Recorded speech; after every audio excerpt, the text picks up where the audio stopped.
What's up, y'all? Zarek here with Sobriety 365. Just wanted to check in with you guys on this beautiful Sunday.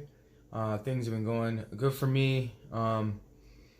Since the other week when I decided to start a new challenge, because I did have a brief relapse in the drinking, just one day. But I think I have 2 weeks now or something like that. And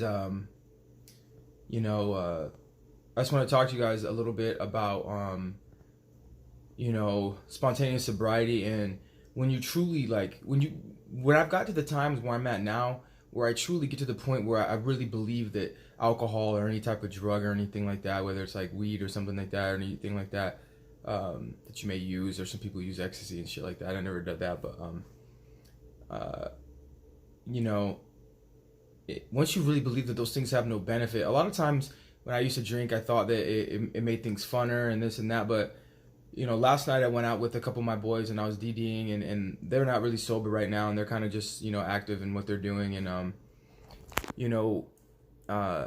went out and I just kind of analyzed. And every time I do this, you really see the bars and the clubs and the people for what they are. Not that the people are bad or anything, but I was just like them. But I was saying, like, when you come, it's like the blue pill and the red pill in the Matrix.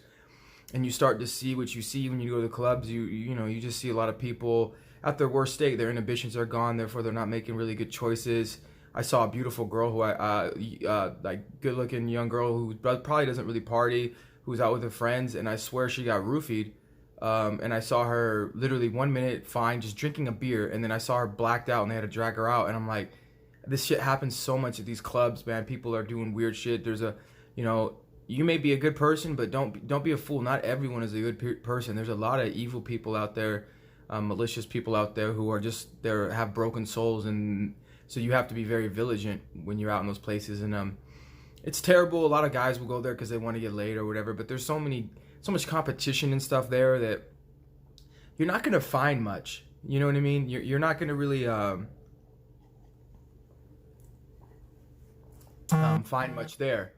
And, but you're going to find a lot of times there's a lot of broken people. You're going to find a lot of girls who have issues, probably with their fathers or insecurities, and they're going to the club just for attention. If you're a guy going to a club trying to meet a girlfriend or even trying to get laid sometimes, I mean, there's just so much competition. It's just really silly. Like, if you're going to go to the club, go with your girlfriend to go out and dance. You know what I mean? You don't even have to drink. Like, I've had probably funner times when I go out at clubs when I don't drink, because I have no regrets the next day. I get to have a great Sunday, go to church, watch football. Everything's all good. So, but you see for what it is. The thing about the club and places like that is people are not really respectful to each other. Most people are disrespectful, and it's just a bunch of negative emotions. People are trying to stunt on each other and look better than each other. And yeah, there's a lot of promiscuous. I've been in that scene. I've done the hookup thing, and it doesn't get you anywhere. It's silly. So honestly, I would say for some of you guys, after you get some sobriety, if you feel comfortable or whatever, and you believe that you truly, don't see any value in this, test this method. Go to the bars, go to the club, and you'll see you could have all this alcohol, and you don't even want to touch it. And that's why I don't necessarily believe in Alcoholics Anonymous, where they're like, you're always an addict. And it's like, no, like I believe in Andy Grace's theory and Craig Beck's, where it's like, once you subconsciously truly believe that something has no value for you, you're not going to want it.